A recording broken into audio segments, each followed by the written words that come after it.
Добар ден, почитувани, ова е најновата Телма амбуланта. Црвенилото на лицето е чест проблем што се влошува во студените месеци. Дали кожата е само иритирана или во позадина стои некаква здравствена причина?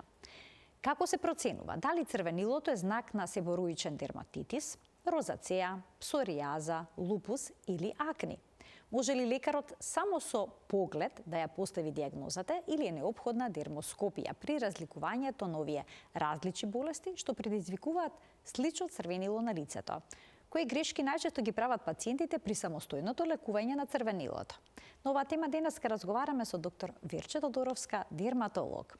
Останете на Телма, а вклучете се и со ваши прашања во програма. Се гледаме набрзо со гостинката во студиото.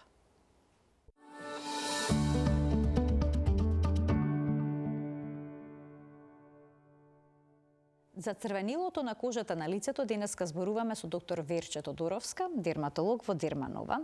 Докторке, добре ни дојдовте и добар ден. Добро ве најдов, благодарам по поканата, секогаш ми е задоволство. Дали миењето на лице со сапуни и агресивни средства за хигиена може да доведе до црвенило на кожата во лицевата регија?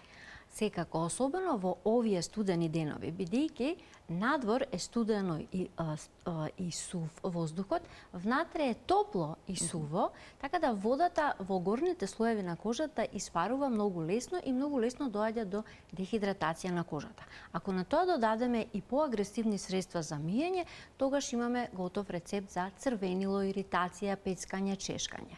Тоа може да се јави кај било која кожа. Сега замислете ако таа кожа има и некоја генетска предиспозиција или одредено заболување поради која што тој заштитен хидролипиден филм е малку дефектен, односно недоволно ја заштитува кожата.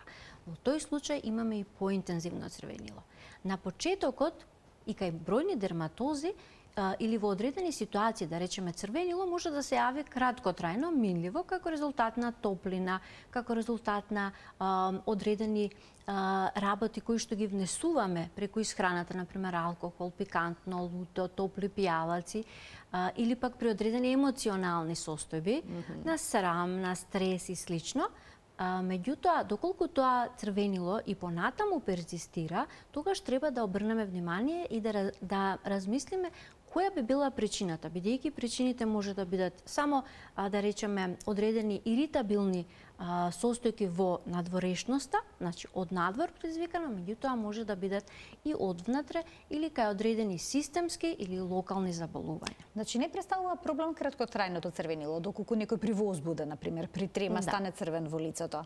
Или пак ако се напие чашка алкохол и се вцрви. Ако јаде зачинета храна и добие црвена боја на лицето, тоа не е страшно. Минливи состојби и обично се повидливи кај лицата кои што имаат посветол тен или се понежни со кожата, потенка кожа, едноставно капиларите се шират и тоа го дава црвенилото. Меѓутоа, ако имаме дополнителни воспалителни процеси во кожата, значи кај одредени дерматози, како што се розацеа, себореа, псоријазата, атопичниот дерматит особено, тогаш тие црвенила се подолготрајни и доведуваат и до промени на кожата.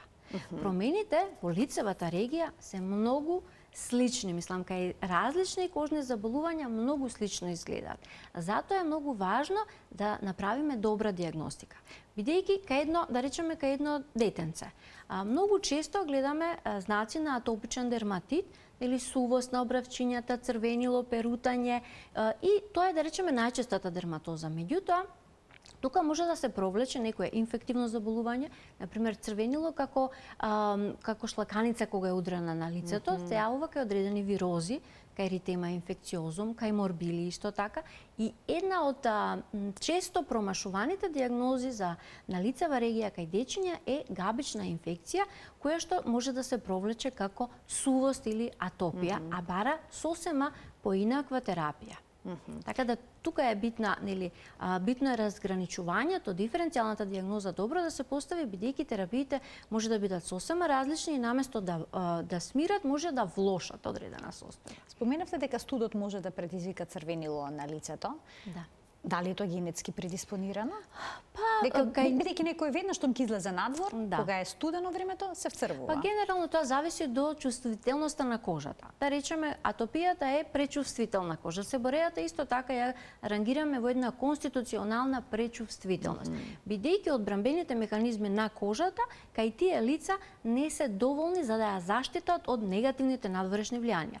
Бидејќи освен сувиот воздух, студенилото, имаме и аерозагадување исто така да сето тоа знае многу лошо да влијае кај секого, кај некого повеќе, кај некого помалце, зависно од типот на кожата и дали има некоја подлога, што нели може да кажеме генетика, односно пречувствителност, конституција на кожата која бурно реагира на надворешни траси.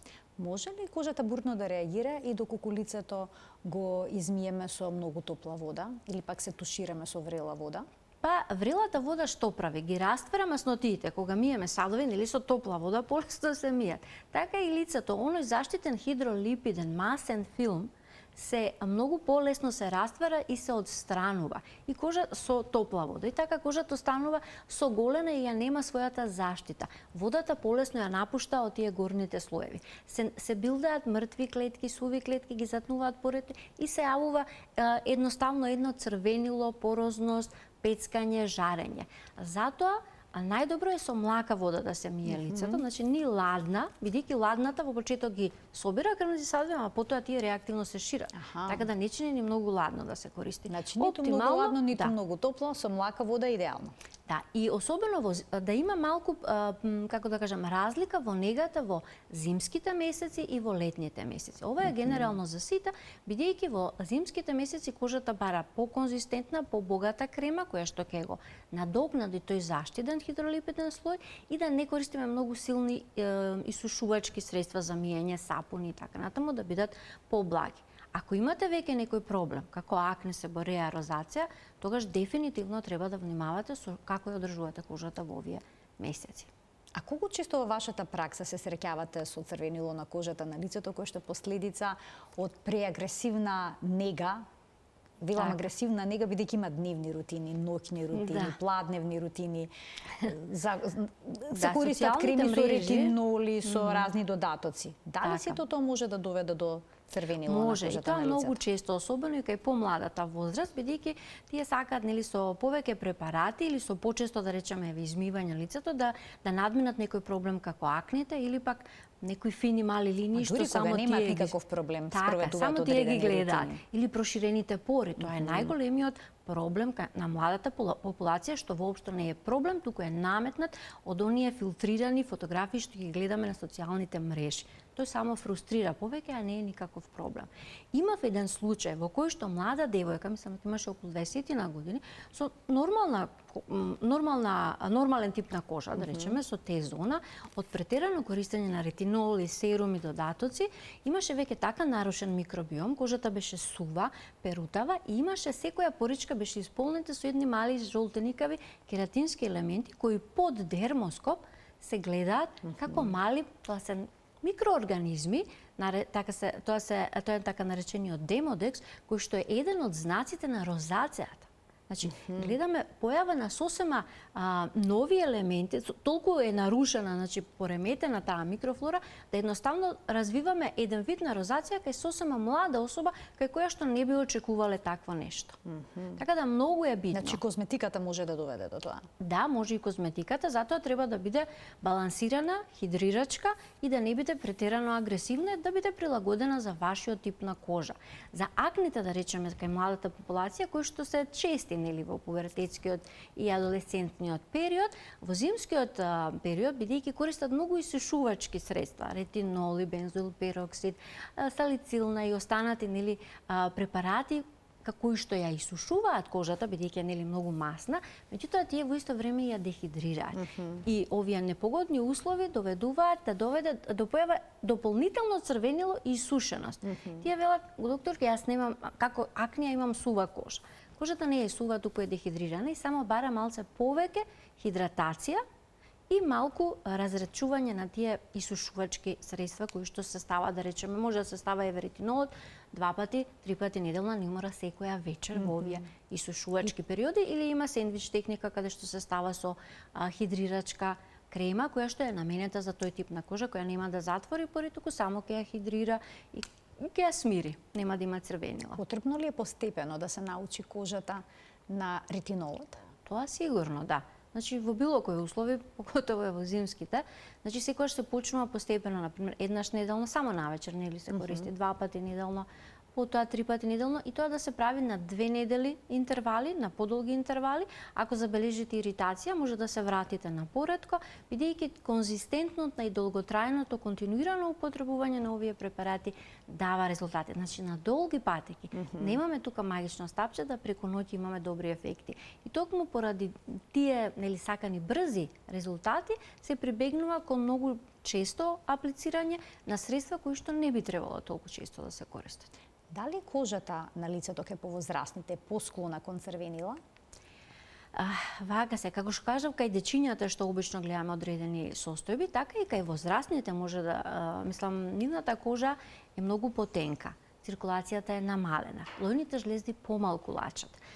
Склона е кожата кон трауми, бидејќи нема доволна заштита, нема ни подлога, колагенот е изгубен, така да кај повозрастната кожа може да видиме од, да речеме, проширени капилари, подкожни крварења, кога имаме и мала траума, претерана сувост, а од друга страна пак, или споро заздравување на одредени промени, од друга страна пак кај одредени невролошки состојби може да видиме знаци на типичен себороичен дерматит или периорален дерматит, исто така поради хормоналните флуктуации кои што се јавуваат во тој период. Така да секоја возраст си носи одредени, да речем, предиспозиции или одредени карактеристики кои ние треба како дерматолози да ги знаеме, за да ја прилагодиме негата и терапијата на прво место, нели, кон тие специфики на уникатниот на единечен пациент. А можеме ли ние во домашни услови самите да процениме дали се работи за црвенило на кожата на лицето поради иритација, например, поради нарушената бариера, како последица на користење на сапун или пак агресивна козметика, или пак има некакво воспаление во позадина или болест? Значи првиот, како да кажам, чекор би бил прекинување на можната иритабилна состојка, да не се користи и да се користат, да се исклучи и да се малце да се збогати кремата да се користат оние репаративни на база на глицерин, хиалуронсква, сквален, сега церамиди, значи има доста такви средства кои што се вика за репарирање на кожната бариера, модерно да се изразиме. Така да, меѓутоа, и тоа би требало да биде 5 до 7 дена. Доколку за тој период вие немате подобрување и покрај тоа што сте го исклучиле можниот иритабилен фактор, треба да се јавите на дерматолог, бидејќи има многу кожни состојби кои што може да бидат како дерматози, кожни заболувања на лицето, кои треба да се третираат, не може само така, или пак има и внатрешни системски заболувања кои што се манифестираат во пределот на лицето. На прво место, не секогаш црвенилото на лицето е поврзано со дерматолошки болести, може да бидат и системски. Да, затоа е многу битно да не се прибегнува до прва помош од кортикостероидна крема од аптека. Бидејќи тоа ќе ја наруши бариер, едноставно клиничката слика ќе ја смени, и кога ќе треба да дојде пациентот на преглед, нема да можеме да поставиме точна дијагноза. Лупусот е еден од најчестите, особено кај жените во средна возраст, и се јавува како пеперутка во предел на образите. Меѓутоа е интензивно црвен и дури има и оток.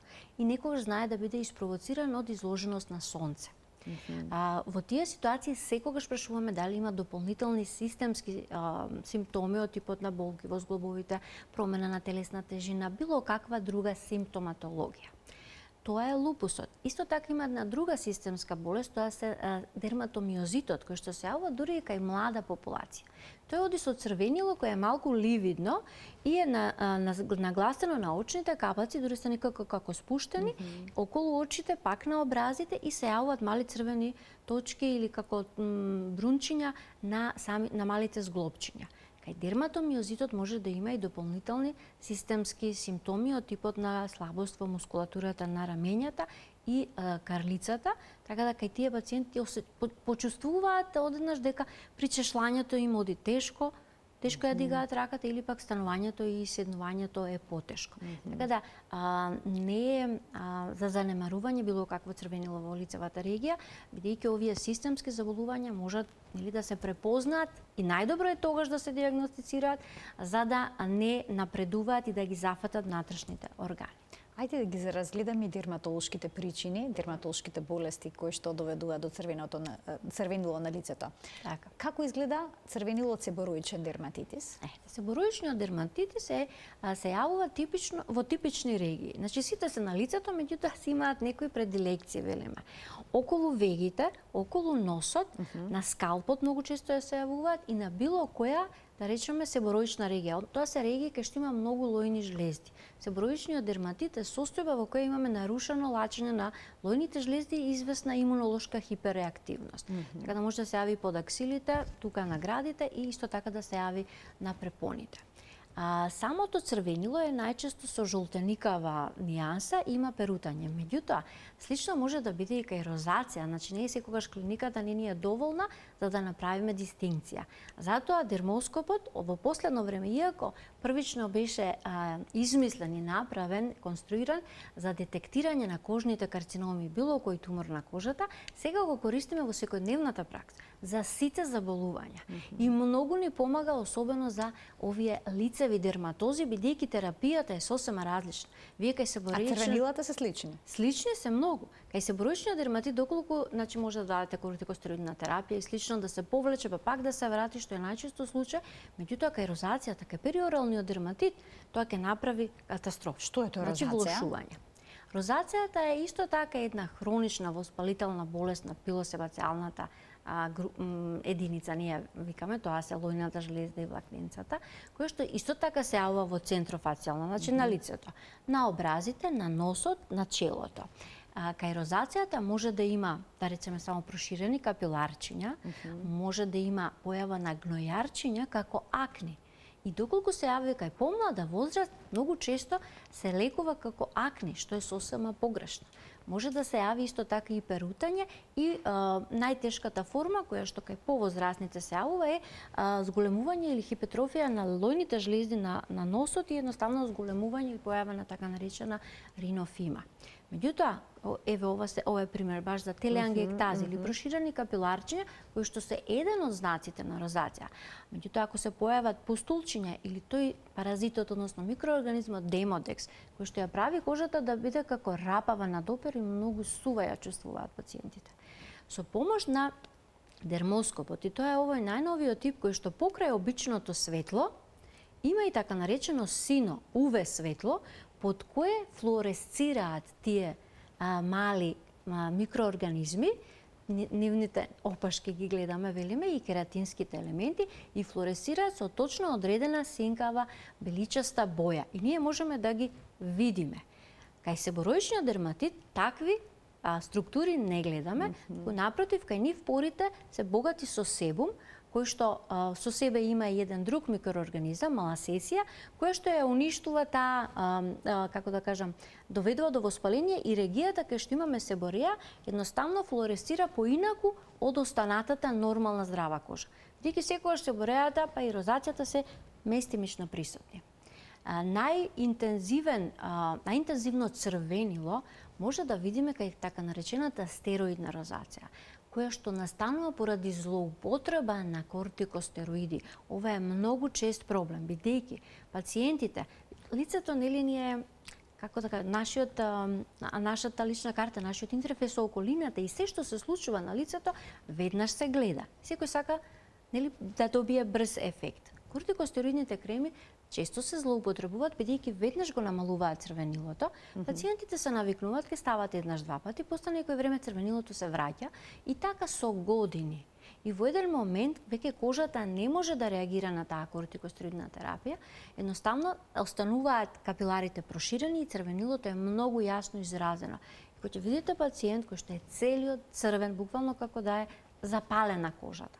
И таа е најтешка за третирање, а исто може да се диагностицира со помош на дермоскопот. Значи, затоа апелирам да не се земаат на своја рака. Тие се навистина магично стапче, лек на избор за многу дерматози, Меѓутоа треба да бидат дозирани, да бидат употребувани по препорака на дерматолог. Со Обично колку соодветна време? јачина, со соодветен тип, значи имаме гел, емулзија, маст. Ние знаеме да процениме на лицето особено што може да дадеме, а што не, во која мера. Најчесто ги даваме, на пример, имаме псоријаза во лицева регија, дискоиден лупус, кој што не е системски, а многу личи на себореја.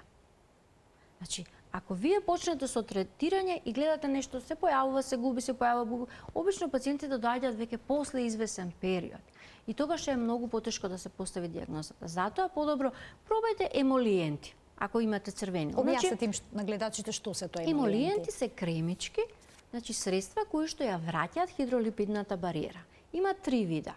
Едните се, замислете ја кожата како ѕид со цигли. Најгорниот слој, оној површниот струј од мртви клетки, кај што обично, ајде да почнеме од најдолу ствари, базалните клетки кај што водата ја црпи, нели, од самата внатрешната од организмот, водата ја црпи преку крвните садови и во тој дел обично додаваме, значи, хумектанти, како што се хијалуронската киселина, глицеринот, кои што ја задржуваат водата во долните слоеви на кожата, за да не се исуши. На горниот слој ставаме масни емолиенти, така наречени оклузиви, кои што ја затвараат кожата, едноставно како да ставите една фолија која што не дозволува водата да испари, на тој начин да не се пресуши кожата, а тука тие оклузиви се обичен вазелин, парафин.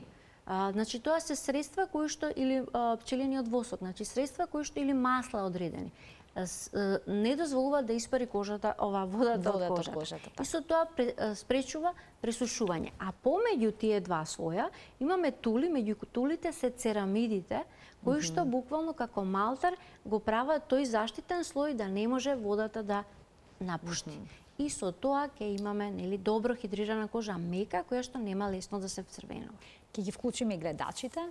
Почитувани од овој момент, емисијата е контактна. Доктор Верче Тодоровска, дерматолог, е нашата гостинка. Таа ги појаснува сите аспекти кои што се поврзани со црвенилото на кожата на лицето. Споменавте дека понекогаш кожата е иритирана од одредени микроорганизми. Паразити. Фактички, да. Од каде тие потекнуваат? Дали од нашата микрофлора, па со нарушената бариера на микроорганизмите кои што живеат на неа, доаѓа до експанзија, односно до размножување на овие микроорганизми, или се заразуваме со нив? Од перниците, од душиците? Не се работи за инфекција. Значи, нашата кожа има многу широк, многу богат микробиом и точно знаеме што може да очекуваме во поричките, каде што и лојните и потните жлези го излеваат својата содржина, својот продукт. Например, кај акните, значи во таа пилосебацијална единица имаме пропиони бактериум акнес, односно кутибактериум акнес, тоа е бактерија која што се намножува кога имаме појава на акни. Таа флуоресцира црвено под ова UV светло, под дермоскоп и ни покажува да видиме дали имаме акнеични лези или можеби се работи за розација. Кај розацијата имаме демодицидоза. Тоа е тој паразит, односно микроорганизам, кој што е нормално присутен, меѓутоа во услови на добра подлога, значи генетика, светла кожа, светол тен, едноставно наследност, се намножува и тој флуоресцира беличасто сино. А маласесија фурфура е онаа габичка мала, една, како да кажеме, тоа е исто микроорганизам кој што е нормално присутен на нашата кожа, меѓутоа кај себорејата се намножува и ги прави тие лушпи, перутања и исто така флуоресцира беличасто, односно во тој дел кај што имаме маласесија или активна себороична реакција, тој дел не флуоресцира воопшто. И тоа многу ни помага во поставување на точната дијагноза. Значи не може да се постави дијагноза само со поглед на пациентот? Па не. Во многу случаи лесно може да се направи грешка. Така, ќе ги вклучиме гледачите. Добар ден за првиот од нив. Добар ден, поздрав до Телма. Ви благодарам, повелете. Пред 20 дена има под ластот добив овчка сипаница. А првиот плик што беше се уште стои. Почав и количај, а другите више загинаа. Дали нешто може да добијам по... Добивте овча сипаница сега, на оваа возраст? Значи не сте прележале во детството? 70 години сум стар Може да е 70 херпес години, зостер. од Аха. лактот надолу. А кажете ми, болка чувствувавте? Тогаш чувствува болка, сега Така, не. веројатно сте имале А- херпес зостер сте имале, Да. предпоставувам. Добро. Објаснете и сега кој е линкот помеѓу Да. варичела и херпес зостер и што може се направи во овој случај? Херпес зостер е всушност локализирана сипаница која што се појавува кај лица што во дејството имале прележана варичела и при пад на имунитетот, особено во подознашна возраст, се реактивира вирусот, се шири по нервите. И затоа Така. обично зафаќа само оној дел што еден нерв го обслужува, например како кај него под лактот, или може само едната страна, бидејќи нервот оди само еднострано. И локално, како локализирана овча сипаница, како што каже и пациентот, значи имаме урчиња, се претвораат во гнојави, со гнојава содржина може да се инфицираат, така да многу е битно во периодот на заздравување да се користи и локален антибиотик, а потоа средства кои што ја промовираат регенерацијата. На база на церамиди, сентела азиатика, бета-глукан, значи се тоа средства кои што помагаат за заздравување. Штом болката престанала, тоа е најважно кај херпес зостер, да не остане онаа постхерпетична неуралгија која што е многу тешко се купира и може многу да делува на намалување на квалитетот на живот. А кожата ќе застрави, само да нема некоја инфекција, нешто да не е искомплицирана. Може ли да се повтори? Колку што го разбрав гледачот Не и би од требало. остравуваше? Не би требало да се требало. повторува, порано учевме дека херпес зостер се добива само еднаш во животот, ама сега некако се изменија работите. Така, порано се сметаше дека херпес зостер и само возрастни лица добиваат, сега се покажува Нема дека и кај правила, бидејќи младите. е поврзано со имунитетот и со вирусите. Ајде да вклучиме уште еден гледач. Добар ден. Добар ден. Во програма сте, повелете. Поздрав за порката и до вас. Ви благодарам. Сега вака да кажам до порката. Многу ни излагат бубулици на лице околу рецепта на 70 години. Што е проблемот да ми објасни? Да немате некој прашање. Една работа. Втора работа. Има тука на страната нешто као само на едно место и ме чешаше му. Као суво така кога циканита. Сега на раката ми излезе тоа тука овде отпадава, ама ништо нема ни црвенило, ништо, само така ме чеше. Да ми објасни што е се тие работи. Така, ви благодарам за вклучување во програма. Можете да појасните без преглед конкретно што се работи? Може да дадам одредени опции кои Така, би биле во добре. игра, бидејќи значи бубулици во на нели подоснешна возраст може да се појавуваат баш класични акни, доколку е многу масна и активна кожата, меѓутоа многу почесто се работи за розација.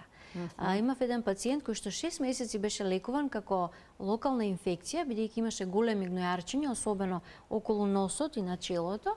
Кога дојде кај мене, со помош на овој дермоскоп, уклучивме системска терапија која делува на демодексот и на инфламаторниот процес, плюс локална терапија, има еден ивермектин во локална форма, кој што исто така многу успешно делува на демодексот и за 2 недели имавме многу значително подобрување. Така да кај пациентот може да се работи за розација, треба да се види.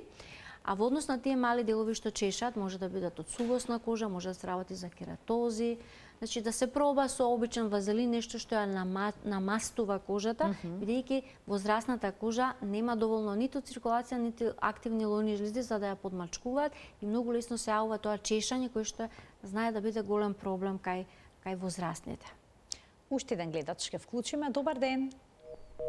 Се исклучил гледачот, добро. Сите овие состојби веќе споменавте дека бараат различен начин на третман. Но може ли црвенилото сепак да остане траен проблем?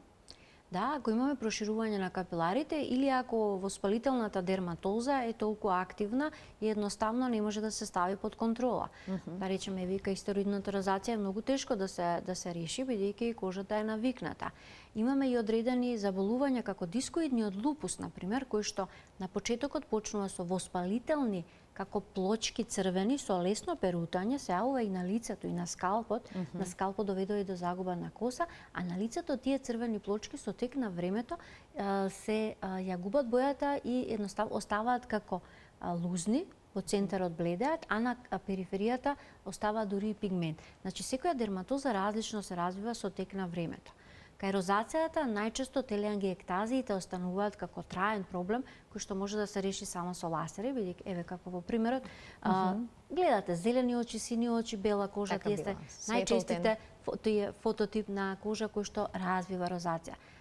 телеангиектазите не може да ги решите со локална терапија. Значи тоа се тие некои трајни промени што остануваат. Има и некои други поретки состојби како лупус милиарис, например, што е нешто помеѓу розација и лупус, кој што исто така бара и системска терапија и во подолги режими. Дали долготрајното црвенило на кожата доведува и до незини промени, например, задебелување на кожата, или пак таа да добие некој траен розеникав, трајна розеникава битна е причината. пребоеност?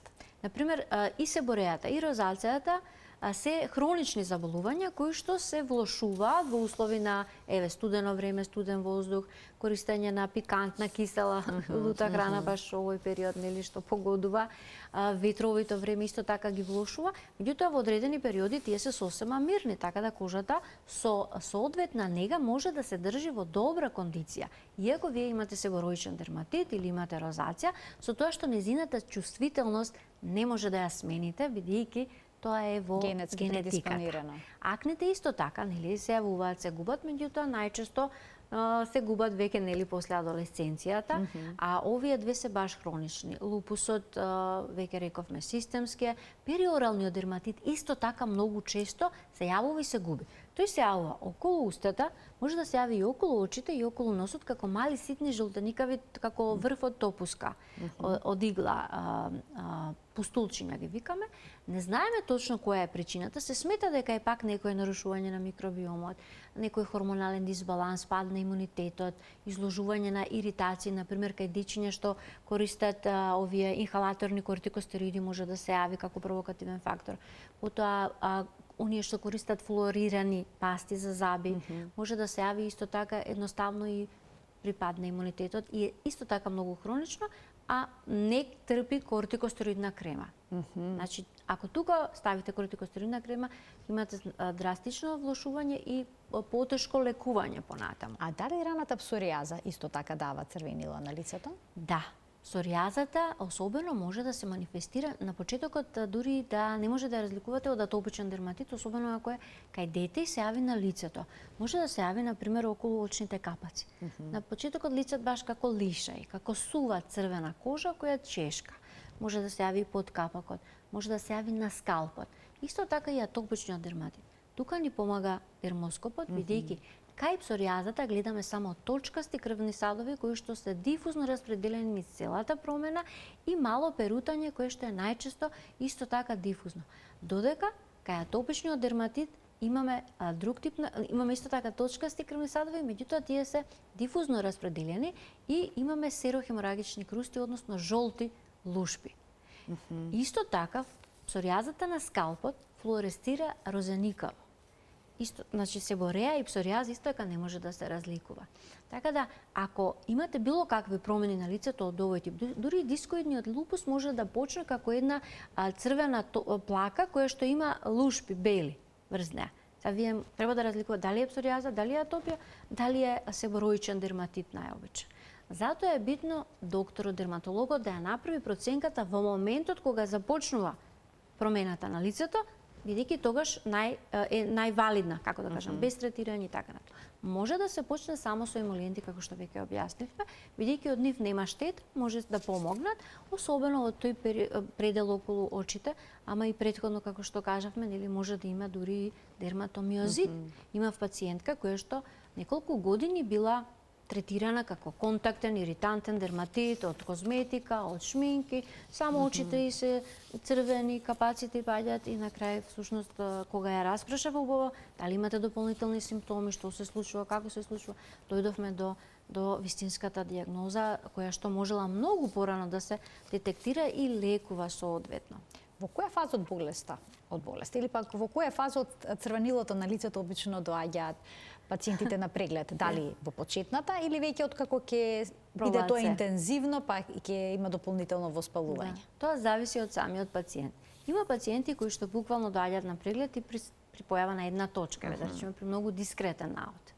Меѓутоа повеќето се како да кажам, се базираат на социјалните мрежи, на интернетот, ChatGPT го прашуваат за првите. Кои се најчестите грешки што ги прават кога Па, се третираат во домашни услови. Кортикостероид користат? Да, тоа е најголемата грешка што може да ја направат.